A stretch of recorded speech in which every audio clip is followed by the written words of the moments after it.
कृष्णबाई की कथा, श्री कृष्ण और उनके भक्त की कहानी।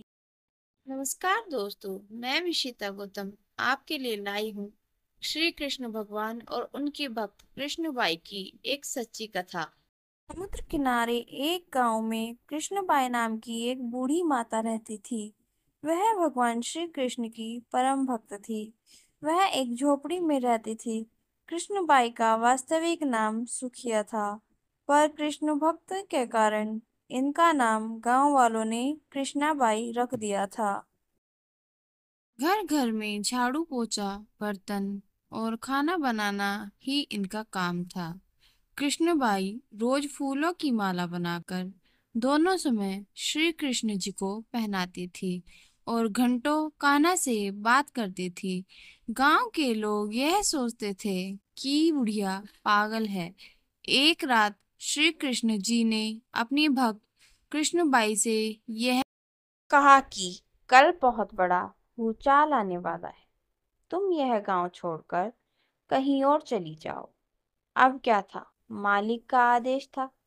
कृष्णबाई ने अपना सामान इकट्ठा करना शुरू कर दिया और गांव वालों को बताया कि कल सपने में कान्हा आए थे और कह रहे थे बहुत प्रलय होगा, गांव छोड़कर पास वाले गांव में चली जाओ। अब लोग कहाँ उस बूढ़ी पागल की बात मानने वाले थे। जो सुनता वही जोर से ठहाके लगा के हंसने लगता।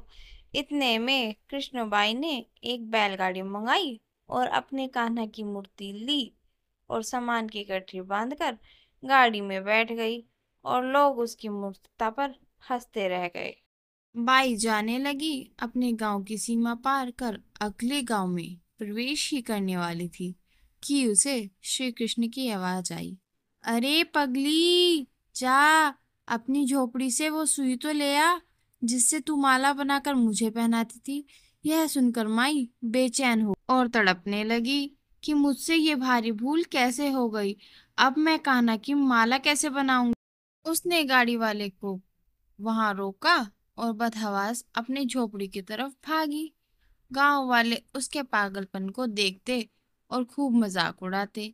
माई ने झोपड़ी के तिनके में फंसी हुई सुई को निकाला और फिर पागलों की तरह दौड़ते हुए गाड़ी के पास आई। गाड़ी वाले ने कहा, माई तू क्यों परेशान हो रही है, कुछ नहीं होने वाला। माई ने कहा, अच्छा अब चल जल्दी से अपने गांव की सीमा पार कर। गाड़ी वाले ने ठीक ऐसे ही किया। अरे ये क्या!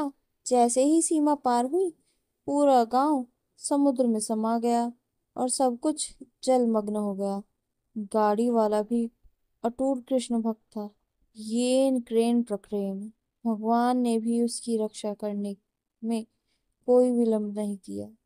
इस कहानी से हमें यह शिक्षा मिलती है कि प्रभु जब अपने भक्त की एकमात्र सुई तक की इतनी चिंता करते हैं, तो वह भक्त की रक्षा के लिए कितना चिंतित होते होंगे। जब उस भक्त की सुई उस गांव में थी, तब तक पूरा गांव बचा हुआ था। इसीलिए कहा जाता है कि भरी बदरिया पाप की, बरसने लगे अंगार, संत न होते जगत में, जल जाता संसार। अर्थात अगर इस दुनिया में संत और अच्छे व्यक्ति न होते, तो ये संसार कब का समाप्त हो गया होता। धन्यवाद। ऐसी ही सत्य घटनाओं पर आधारित श्री कृष्ण भगवान की चमत्कारी कथाओं को देखने के लिए मेरे चैनल को सब्सक्राइब करें, वीडियो को लाइक करें। धन्यवाद। जय श्री राधे कृष्ण। श्री राधे श्री राधे।